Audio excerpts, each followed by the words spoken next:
Isang araw, nagkaroon ng pagsusulit sa klase ni Ginoong Nugid. Iwanasto ng mga bata ang kanilang sagutang papel. Hindi nakapag-aral si Jose bago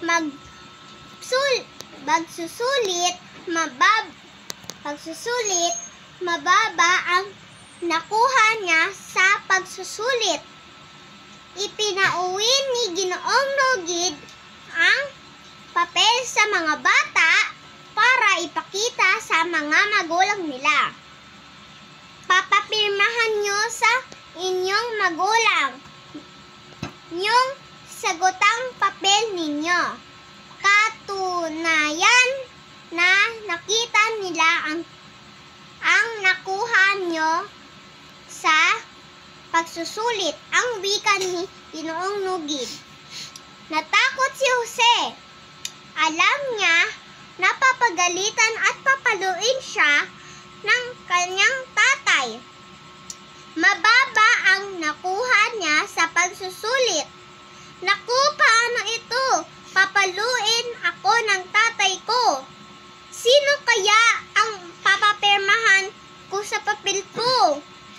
Ang tanong ni Jose sa sarili. Ang papapirmahan ko sa papel ko.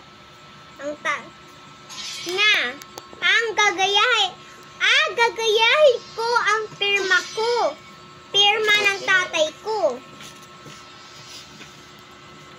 Pinasa ni Jose ang kanyang papel kinabukasan, ngunit napuna ni Ginoong Nugid na parang hindi lagda ng magulang ang pirma sa papel ni Jose. Kaya ipinatawag niya ito. Jose, sino ang pumirma sa papel mo? Ang tanong ni Ginoong Nugid. Ako po ang pumirma. Kasi po natatakot po ako sa tatay ko. Mababa po ang nakuha ko sa pagsusulit. Ang umiiyak na pag-amin ni Jose. Mali ang ginawa mo. Hindi natin dapat ginagaya ang lagda ng sinumang tao, lalo na ang